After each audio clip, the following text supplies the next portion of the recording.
Hello အားလုံးပဲမင်္ဂလာပါ Jasmine Terry ဒီမှာပြန်လည်ကြိုဆိုလိုက်ပါတယ်။နေ့ကျမလုပ်ပြပေးတဲ့ Marine လေးကတော့ collected လေးပါ။ဒီနေ့ကတော့ကျမ collected ပဲလုပ်ပြီးမှာပေါ့နော်။ဘာဖြစ်လို့ဆိုတော့ဒီနေ့ခရီးတစ်ခုသွားလိုက်တော့ခရီးအပြန်ဖြစ်တယ်ပြီးတော့ကျမတကယ်တော့အကြာကြီးလုပ်ပေးဟိုပါပေါ့နော် pick up ပိုင်းလုပ်ပေးမလို့ပါဒါပေမဲ့အလုပ်လေးတစ်ခုပေါ်လာတဲ့အတွက်ကြောင့်မလို့ကျမဒီနေ့အစီအစဉ်လေးဖြတ်ပြီးတော့ပေါ့နော်ဟိုပါလေး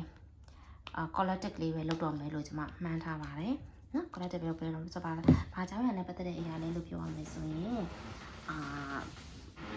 မလီတော့ who is who ကိုတစ်ဖက်လူကပေါ့နော်တစ်ဖက်သူကိုတစ်ဖက်လူကကိုဘာပြောချင်နေရလဲသူ့မှာရှိတဲ့ခံစားချက်တွေပေါ့နော်ခံစားချက်တွေပတ်သက်ပြီးတော့ပြောကြမယ်သူက confession နေသူ့ရဲ့စိတ်ထဲမှာဖြစ်နေတဲ့ခံစားချက်တွေနဲ့ပတ်သက်ပြီးကျွန်မ collected လုပ်သွားမှာဖြစ်တယ်နော် okay ဆိုတော့အရင်ဆုံးကျမကဟိုတော့မဟုတ်ဘူးပေါ့နော်ကိုယ့်ရဲ့တစ်ဖက်လူဆိုတဲ့အရာလေးကိုကျမကအရင်ဆုံးတော့ဘယ်လိုလူမျိုးလေးလဲဆိုတာလေးကိုအရင်ကြည့်ချရမယ်ဒါဆိုရင်တော့ energy check လုပ်ပြီးသားလေးဖြစ်တာပေါ့နော်အကယ်၍မှမကိုက်ဘူးဆိုရင်တော့ဒါကို entertainment သဘောမျိုးနဲ့ကြည့်မယ်ဆိုရင်ရတယ်ဒီ collective လေးကိုကလေအဲ့ဒါ collective ဖြစ်တဲ့ကြောင့်လိုရင်းနဲ့ energy ကဟိုဒီကိုက်ချင်မှကိုက်လိမ့်မယ်ဒါကျမကြိုပြောထားတာပေါ့နော်ဆိုတဲ့အတွက်ကြောင့်မို့လို့ကျမအရင်ဆုံးဟိုenergy checking လုပ်တဲ့သဘောတော့လကောက်အဲ့လိုလေးနဲ့ကျမလုပ်ပေးပေးမယ်ပြီးတော့မှကိုက်တယ်ဆိုမှစက်ကြည့်ကြအကယ်မကိုက်ဘူးမကိုက်ပေမဲ့လည်းကြည့်မယ် entertainment သဘောမျိုးနဲ့ကြည့်မယ်ဆိုရင်လည်းပဲဒါ is up to you ပါနော် okay ဆိုတော့ကိုယ့်အဲ့လိုမျိုးကိုပြောချင်နေတဲ့သူလေးကဘယ်သူလေးလဲတဲ့ဆိုတော့သူဒီကိုသဘောကျနေတဲ့သူတည်းကတယောက်ဖြစ်ပါတယ်တဲ့เนาะအဲ့လိုပြောမှာပေါ့နော်ဆိုတော့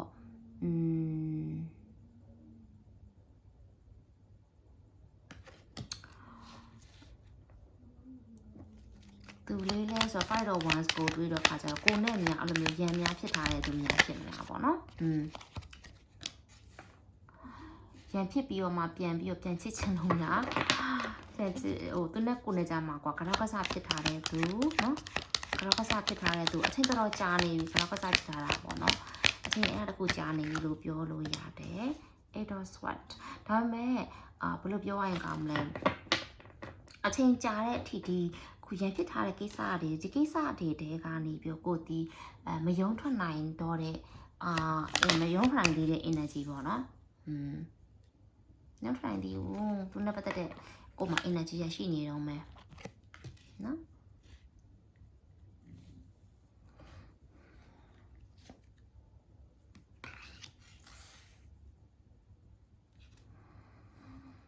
ဆိုတော့ကိုလာပြောချင်နေတဲ့သူလေးဒီသူဒီပေါ့နော်ဒါ romantically အရာပေါ့နော်ကိုလာပြီးတော့စကားပြောချင်နေတဲ့သူဒီသူနဲ့ကိုနေကြမှာကကရကစားဖြစ်ထားတယ်ပြီးတော့ခါကျတော့လက်ရှိမှာလည်းပဲနှစ်ယောက်ကြားမှာဒီဖြစ်နေတဲ့ပြဿနာတွေပေါ့နော်ကရကစားအရာတွေကိုသူဒီမပြီးတော့ဘူးကွာဒါရလူပင်ပတ်နေရမျိုးဒီလားအဲ့အရာတွေကလေအဲ့အရာတွေကိုသူဖြိုချပြီးတော့ပေါ့နော်ကိုစီကိုလာခြင်းနေဆိုတဲ့ပုံစံမျိုးတွေ့ရโอเคဘသူဆိုတာမျိုးကိုမပြောဘူးပေါ့နော်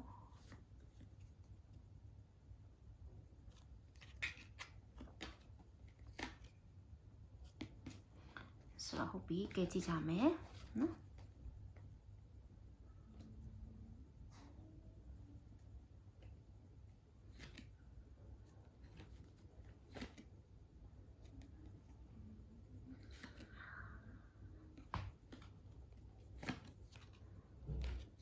စစ်စော့ခပ်လို့ပြောရတဲ့အတွက်ကြောင့်မို့အတိတ်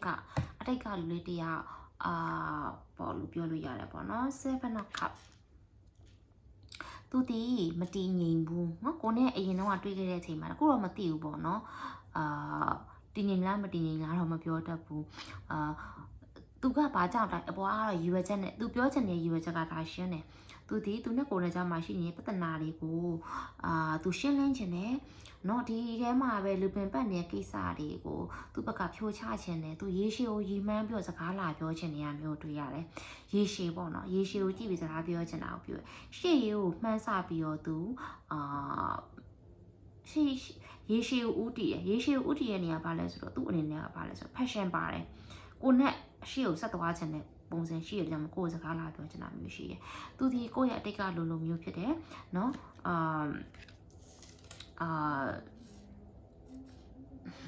တစ်ဖက်ကသူဒီဘယ်လိုလဲဆိုပေါ့နေပေါ့စားသဘောမျိုးရှိရယ်သူ့ဘဝမှာကွာအကုန်နည်းလေးပြည့်စုံကုန်လုံးတဲ့သဘောရှိရယ်ဆိုတော့သူကလေသူ့ပုံစံမတည်ငြိမ်ဘူးနည်းနည်းစိတ်ကူးရင်ဆန်တယ်ပေါ့လက်တွေ့မဆန်တဲ့ဒီမျိုးလေးဖြစ်တတ်တယ်ပေါ့နော်အဲ့လိုမျိုးလေးတွေ့ရတယ်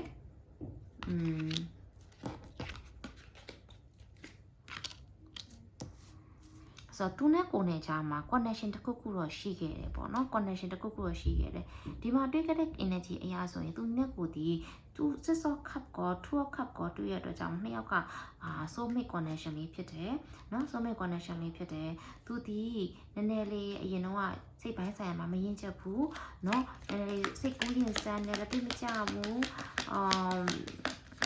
သူ့ရဲ့အတွေ့အကြုံတွေကပေါ့နော်ဘယ်လိုပြောရင်ကောင်းမလဲအဲ့ပေါ့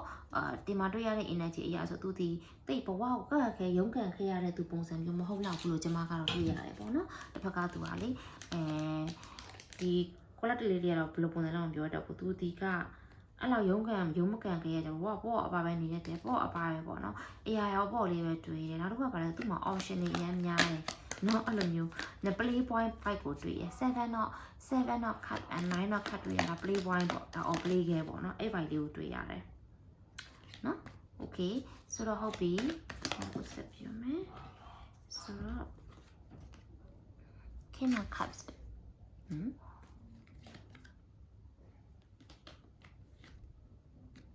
ဆိုတော့ဒီမှာတွေ့ရတဲ့ energy နောက်မှတွေ့ရတာဖြစ်တဲ့အတွက်ကြောင့်မို့လက်ရှိအရင်တော့သူဒီခုနလိုမျိုးပေါ့နော်လူလင်ပြိုတယောက်ဒါမှမဟုတ်ရင် energy သေးတဲ့ energy တယောက်ပေါ့နော်တိတ်ပြီးတော့သူမရင်းချက်သေးတဲ့ energy မျိုးကိုတွေ့ရတယ်လက်ရှိမှာတော့သူရင်းချက်သွားတော့ပြီပေါ့နော်ကျွန်မအဲ့လိုလေးမြင်ရတယ်နော်ဒါသူ့လက်ရှိ energy လို့ကျွန်မမြင်တယ်နော်လက်ရှိ energy သူဒီပေါ့နော်အရင်တော့ကျွန်မတွေ့ရ energy ကသူက emotionally စိတ်ပိုင်းဆိုင်ရာမှာသူဘယ်လိုပြောရကောင်းမလဲအရန်သူ့မှာရွေးချက်စရာအရန်များတာကွာသိလားအဲ့လိုမျိုး energy မျိုးကျွန်မတွေ့ရတယ်နော်ရွေးချက်စရာအရန်များနဲ့ပွေတာရှုပ်တာမျိုးတွေ့ရတယ်အချစ်ဆိုတာမျိုးသူ့မှာမကြုံဘူးတဲ့ပုံစံမျိုးကွာသိလားသူဘသူ့ကိုချစ်လဲဆိုသူအကုန်လုံးကိုချစ်တယ်ဆိုပုံစံဖြစ်နေတာပေါ့နော်အဲ့လိုမျိုးနေရတာလဲသူသဘောကျတယ်သဘောလဲကျနှစ်ချိုက်တယ်အဲ့လိုဘဝနေရတာကိုသဘောကျတဲ့သူမျိုးပေါ့နော်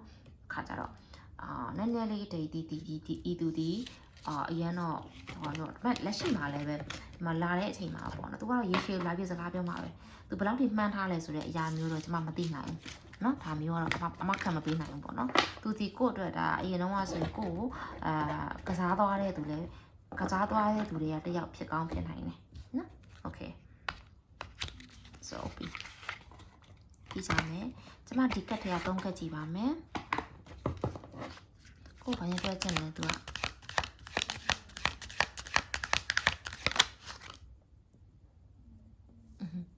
So many things remind me of you တဲ့ okay ကိုနပတ်သက်ပြီးတော့ပေါ့နော်အရာတော်တော်များများကို remind လုပ်နေဥပမာကွာဒီသူနဲ့ကိုနဲ့ဒီနောက်ထောင်မို့တချင်းလေးဖြစ်ဖြစ်တချင်းလေးပြန်ထောင်လို့သူကအဲ့လိုမျိုးကိုသတိရသွားတာကိုကြိုက်တဲ့အစားအစာလေးကိုတွေ့ရပဲဖြစ်ပေါ့နော်အဲ့ဒါကြီးကကိုသူ့ remind လုပ်နေတယ်တဲ့သူ့သတိရစီနေရပေါ့ I know that I crossed the line with you တဲ့သူ့ဘက်ကစပြီးတော့ဒါဘောင်ကျော်ခဲ့တာမျိုးစီးကျော်ခဲ့တာမျိုးဖြစ်တယ်တဲ့အဲ့ဒါကိုသူသိပါတယ်ဆိုတော့ you and I were too young မင်းရောငါရောအရင်ငယ်ကြသေးတယ်လीဆိုတော့ဒီ connection မှာသူ့ဘက်ကသူသိတယ်သူဒီအဲ့တုန်းကသူလုပ်ခဲ့တဲ့အရာဒီသူ immature ဖြစ်တာသူ့ဘက်ကနေပြီးတော့ဘယ်လိုရမလို့ဘယ်လိုပြောရင်ကောင်းမလဲ immature ဆိုတာ immature ဆိုတော့ကလေးဆန်ခဲ့တာကွာကလေးဆန်ခဲ့တဲ့အရာလေးရှိခဲ့လိမ့်မယ်ဒါပေမဲ့ကိုရောသူပြောရတယ်မှာပေါ့နော်သူဘောကိုနှစ်ယောက်စလုံးကမင်းချက်ခဲ့ကြဘူးလက်ရှိမှာကိုသူသတိရနေတယ်ဘယ်လိုသတိရလဲဆိုတော့ကိုနဲ့ပတ်သက်တဲ့အရာတွေတော်တော်များများသူတွေ့နေရတယ်ပေါ့ဒါတွေကကိုသူ့ကိုသတိရစေနေတယ်ပေါ့နော်အဲ့လိုမျိုးလေးတွေ့ရတယ်နော်သူစိတ်ထဲမှာတော့မင်းနဲ့ငါနဲ့အရင်ငေခဲ့ကြသေးရလိမ့်နော်တဲ့ငေခဲ့ကြတယ်ဆိုရင်အသက်အရွယ်ငေတာကိုနဲ့စိတ်တဲ့အပိုင်းဆိုင်ရာမှာဘယ်လိုမျိုးဖြစ်တာလဲဖြစ်တယ်ပေါ့နော်အဲ့လိုမျိုးလေးတွေ့ရပါတယ်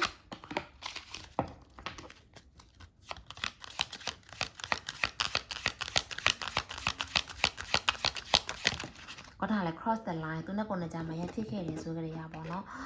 သူ့ဘက်ကနေမှားခဲ့တာလည်းသူသိပုံရပါတယ်သူ့ဘက်ကပဲဒီ line ကို cross လုပ်ခဲ့တဲ့သဘောမှရှိရပေါ့နော် Okay I miss you but I don't have time right now ငါမျိုးတတိယဒါမှငါမင်းထွက်အချိန်မရှိဘူးတဲ့အခုချိန်မှာပေါ့နော်ဒီချစ်စစ်တယ်နော်ဟလားအဲ့တော့ကတော့အော်ဒါအရင်တော့ဒါ negative နဲ့မတွေ့နဲ့ပေါ့နော် positive တွေ့မယ်ဆိုရင်လည်းသူ့မှာအလုံးရှုံနေရလည်းဖြစ်တယ်နဲ့ပေါ့နော်ငါမျိုးတတိယရတယ်တတိတော့တော်တော်ရတယ်နော် Okay now is not the time နဲ့အခုချိန်ကအချိန်ကောင်းမဟုတ်သေးဘူးเนาะအချိန်ကောင်းမဟုတ်သေးဘူး time မဟုတ်သေးဘူး you light up my world မင်းကငါ့ရဲ့ကဘာကိုအလင်းပြပေးရတဲ့လေးတယောက်ပါပဲတဲ့เนาะ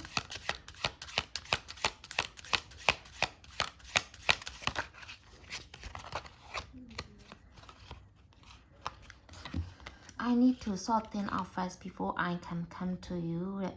ငါတဲ့မင်းစီကိုဗလာခင်မှာငါကိစ္စတော်တော်များကိုသူစဉ်းစားတွေးတော့ရမယ့်အချိန်ကြီးဖြစ်တယ်အခုချိန်မှာသူ့အနေနဲ့ဒါနည်းနည်းလေးသူနဲ့ကိုနဲ့ connection နဲ့ပတ်သက်ပြီးတော့တတိယသွားတာမျိုးတော့ရှိရဒါပေမဲ့လေတတိယသွားတယ်ဆိုပေမဲ့သူ့မှာကိုတတိယသွားတာပဲရှိမယ်ဒီ connection နဲ့ပတ်သက်ပြီးတော့အရန်ကြီးဟိုအချိန်မပေးနိုင်သေးဘူးဒီလားเนาะအချိန်မပေးနိုင်သေးဘူးပေါ့နော်ဟုတ်တယ်ကိုတကားသူ့ဘဝကိုသူ့ကဘာကိုအလင်းပြပေးတာမှန်တယ်ဒါပေမဲ့ဒီဟာကိုသူ well you have me တဲ့မင်းငါ့ကိုကူညီပေးမှလားတဲ့ဘာလဲကူညီခိုင်းရလဲမသိ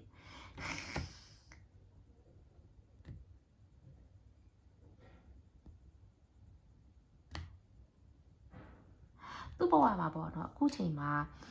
အခက်ခဲတွေအနောက်အရှက်တွေဘဝမှာကွာသိလားသူဘာလုပ်ခဲ့လဲတော့မသိဘူးသိလားသူဘာလုပ်ခဲ့လဲတော့မသိဘူးကို့အကူညီသူလိုအပ်နေတယ်ကို့မှလည်းသူကို့အလင်းရအောင်လိုအပ်နေတာမျိုးပေါ့နော်အဲ့လိုမျိုးတွေ့ရတယ်ဒီလားကို့စီကတခုခုလိုအပ်နေတာမျိုးတွေ့ရတယ်ပေါ့နော်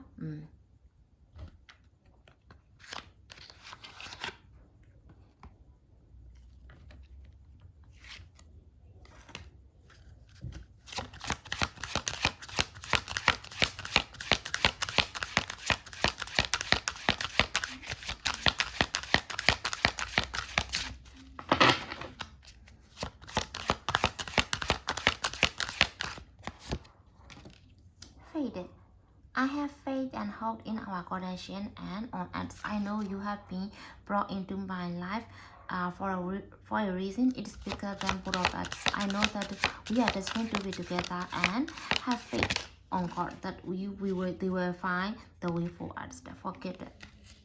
Okay. သူကမျောလင်းချက်လည်းရှိရယ်ပြီးတော့ခါကျ forget မျောလင်းချက်ရှိရယ် F တွေများရယ်နော် forgive affect မင်းကတော့ဒီနေ့မှာခွင့်လွှတ်မယ်လို့လည်းယူကိုသူယုံကြည်ရယ်ပေါ့နော်အဲ့လိုမျိုးကျမကလို့ဘယ်လိုထင်လဲဆိုတော့လေသူကိုကသူ့ကိုအချိန်ပြမှာပြန်ခွင့်နိုင်နိုင်မယ်လို့သူယုံကြည်ရလို့ပဲကျမမှတ်လိုက်တယ်။နော်ကျန်တဲ့အရာကထားလိုက်ပါ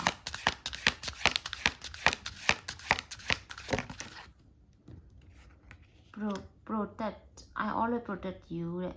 my life even we are together or not at that time okay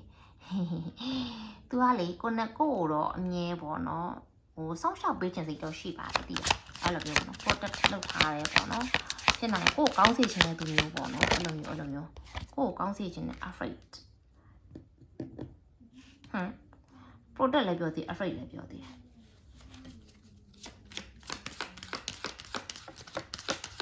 သူကဒီလိုမျိုးတိလား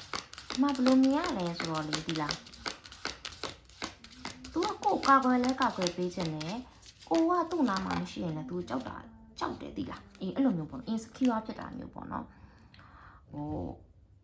ဘယ်လိုပြောရင်ကောင်းမလဲဒီလိုမျိုးပုံမှန်လေးပြောရမယ်ဆိုရင်တစ်ဖက်ကသူဒီကိုကာကွယ်ခြင်းနဲ့ကာကွယ်ခြင်းစိတ်ရှိတယ်ဒါပေမဲ့ပြီးတော့ခါကျတော့သူကိုယ်တိုင်ဒီလဲပဲအဲ့လောက်ကြီးအားကြီးနေသူမဟုတ်ဘူးကွာတိလားနော်အမလီနာတူပြီးတော့ဟိုဆိုI am afraid to let you down once you get to me. Okay, I don't want to disappoint you. I am avoiding you. I am afraid to let you down once you get to know me.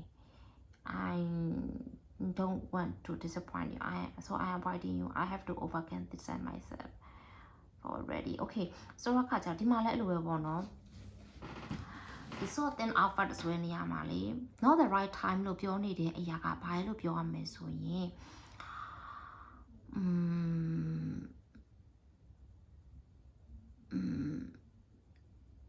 ဘယ်လိုပြောရင်ကောင်းမလဲ तू ကလေသူ့ကိုယ်သူ insecure ဖြစ်နေတာကိုနဲ့ပတ်သက်ပြီးတော့လေဒီလားဆိုတော့ကိုယ့်ရဲ့ပေါ့နော်ကို expectation နဲ့ तू မရမှာကို तू ကြောက်နေတာပြောမှဆိုရင်ကိုကလေဒီမှာလည်းလိုပဲပေါ့နော်ကိုကသူ့ရဲ့ကဘာကိုအလင်းပြပေးတာဒါပေမဲ့သူ့ဘက်ကတော့ကိုကာကွယ်ချင်တာမှန်တယ်ဒါပေမဲ့သူ့ရဲ့ကာကွယ်ခြင်းကမလုံလောက်ဘူးပေါ့နော်ပြောချင်တာကွာသူ့စိတ်ထဲမှာကကိုကသူ့ကိုဘယ်လောက်ပဲအားပေးခဲ့ရှိပြီသူကကို့အတွက်လုံလောက်မှုပေးမပေးနိုင်နေဘူးကွာအဲ့လောက်ကိုလုတ်ပေးလိုက်တဲ့လောက်ကိုသူ့ကိုသူလုတ်ပေးနေတယ်ဒီလိုပြောချင်တာနော်သူကကွာကိုကတော့သူ့ပေါ့တော်တော်လေးကိုဘယ်လိုပြောရင်ကောင်းမလဲ influence လုပ်ရတယ်ဒါပေမဲ့ကို့အပေါ်ကိုကြတော့သူ့ရဲ့ product လုပ်မှုကလုပ်ပြီးသူ့ဘက်ကလုပ်ပြီးချင်တော်ညာလဲပဲသူ့မှာအဲ့လောက်ထိအစွမ်းဆက်ရှိရဲလို့သူကယုံကြည်မှုမရှိနေရမျိုးတွေ့နေရမျိုးတွေ့ရတယ်နော်သိလားအဲ့လိုမျိုးတွေ့ရတယ်ဆိုတဲ့အခါကျတော့လေအားကြောင့်မလို့ तू က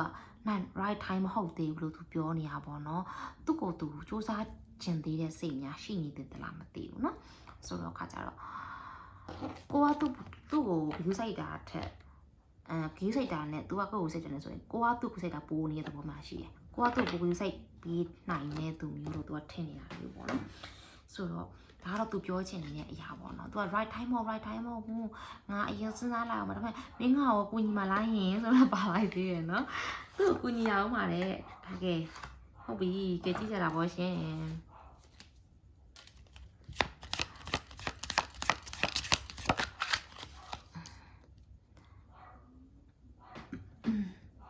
break ကွက်အပ်နော်ကွက်အပ်နေတဲ့ခံကွက်ကလေးပေါ့နော်ခံကွက်ကလေးကကွက်အပ်နေရမျိုးတွေ့ရတယ်အမလေးတော့ပချူ truth honesty ဒါလေကျမဘယ်လိုမြင်လဲဆိုသူ့ရဲ့တကယ်ကိုအတွင်းထဲမှာထိလေရှာလေနေနေတဲ့သူ့ရဲ့ခံစားချက်အစစ်မှန်တွေကိုဒါထုတ်ပြနေရမျိုးတွေ့ရတယ်နော်ဒီလားသူကိုတကယ်ကိုသူ့ရဲ့အတွင်းထဲကလာတဲ့သူ့ရဲ့ကွဲကြွေနေတဲ့အရာလေးတွေကိုကိုပြနေရပါတော့တကယ်ကိုသူ့စိတ်ထဲမှာအချက်ခွန်အားပေးသနာပါအဲ့လိုမျိုးလားသူကိုနဲ့ပတ်သက်ပြီးသိငယ်တာမျိုးတွေရှိရပေါ့နော်ဒါတွေကိုကိုထုတ်ပြကြံပြလိမ့်မယ်ဒါပေမဲ့ဒီမှာကိုပြောပြနေတဲ့စကားတွေအမှန်တရားတွေပေါ့သူကိုနဲ့ပတ်သက်ပြီးတော့လုံးဝ fashion နဲ့ရှိရနော်လုံးဝစိတ်အားရမှုရှိရကွာအဲ့လိုမျိုးsocial media မှာဆိုလဲသူလိုက်ကြည့်ရဲကိုပုံနေလို့ပေါ့နော်အဲ့လိုမျိုးတွေ့ရတယ်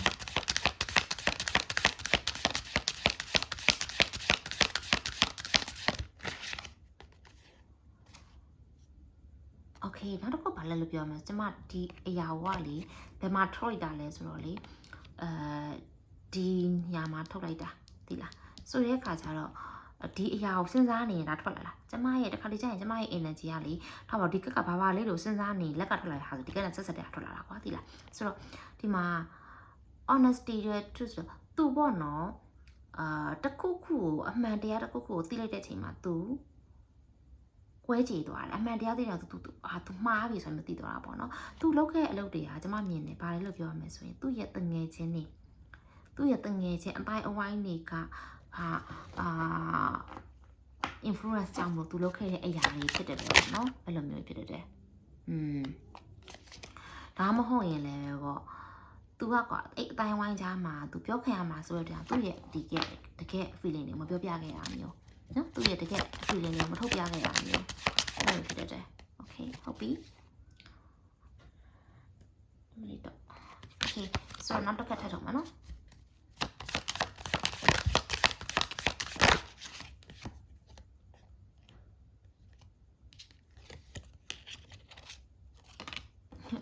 သူကကိုနဲ့ပတ်သက်ပြီးတော့ချစ်တယ်ကြောက်တယ်ဖြစ်နေရပါတော့ဗျာသူစိတ်ထဲမှာထင်နေရပါလဲဆိုတော့ကိုချစ်တယ်ဆုံးရှုံးရမှလည်းကြောက်နေတယ်သိလားအဲ့လိုမျိုးဖြစ်နေတက်ပါတီ တက်တာပါတီကလည်းရှိနေတယ်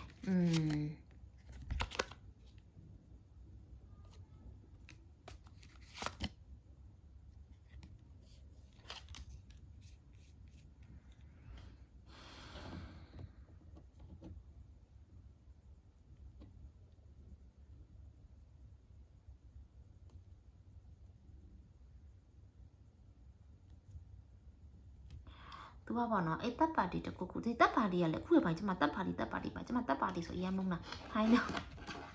တက်ပါတီကလည်းကျမလည်းဟိုခက်တယ်ပြောပါတယ်တက်ပါတီဆိုတာတစ်ဖက်က main ကလေးဟုတ်ချင်မဟုတ်မယ်ကျမတို့ပြောတာသူ့တငယ်ချင်းတွေလို့ပါတာဟိုတငယ်ချင်းတွေဘာတွေကိုသူထားခဲ့ပြီးတော့ဟိုကွာကိုယ်ဆုံးရှုံးမှကြောက်တဲ့အတွက်ကြောင့်မို့လို့ကိုယ့်စီကိုလာခြင်းနေရလားမသိဘူးနော်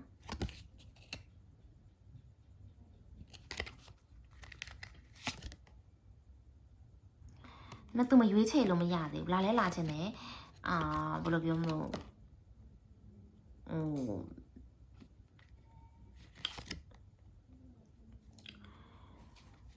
拉来拉去呢，拉来没拉耶，我路骗你啊，不喏，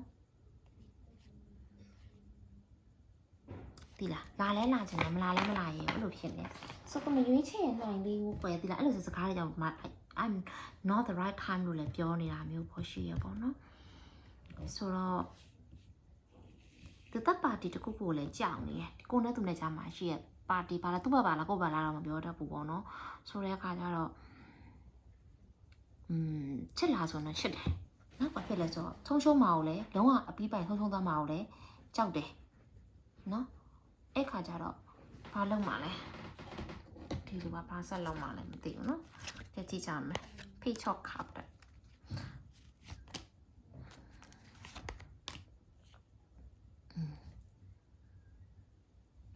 သူလေခရီးတွေပါအရင်သွားကြည့်အောင်မှထင်တယ်ဒီလားခရီးတွေပါသွားကြည့်အောင်မှထင်တယ်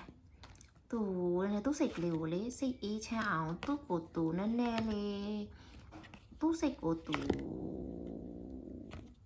ဖြစ်ပြန်နေရသူ့ပေါ်မှာဘာဖြစ်ပြန်နေလဲမသိဘူးပေါ့နော်အဲ့ဒါတွေအကုန်လုံးကိုရှင်းထုတ်သွားအောင်သူခရီးတွေပါသွားလိုက်အောင်ပဲစိတ်ကလေးအေးဖြစ်သွားပြီဆိုမှသူ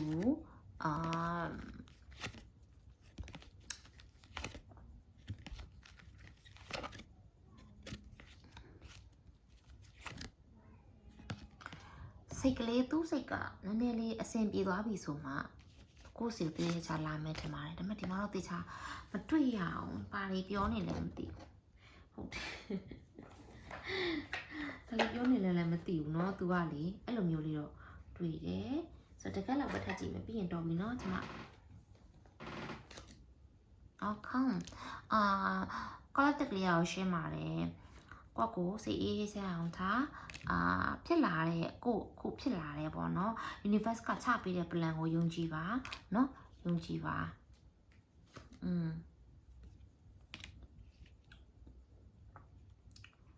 အဲ့လိုမျိုးတွေ့ရတယ် okay